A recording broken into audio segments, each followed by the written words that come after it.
Welcome back students. In this video is on quick parts, and this is very important, and it's quite often that we are not aware of it, but how to make use of it, let me show you.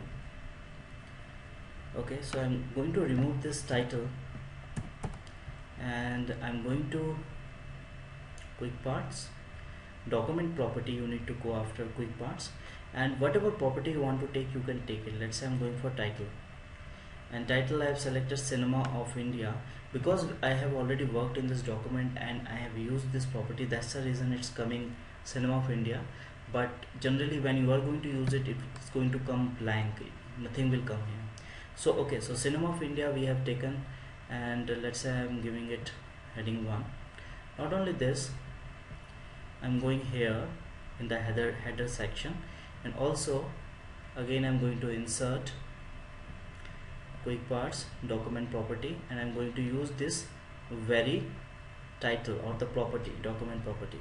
Okay, so go to design and click on close header and footer.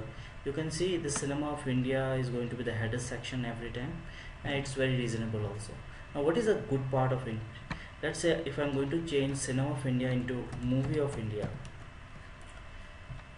so here you can see it's going to change everywhere. How the document property is being used, whatever document property parts that you have used in the document, if you're going to change one part of it, everywhere is going to change. Quite often it is being used for two party. Let's say there are two party involved and the document has been created. If we are going to change one party, then everywhere, wherever that one party reference has been made, everywhere is going to change. So it is something very useful, not that tough, but it's very useful. Thank you for watching. Have a nice day.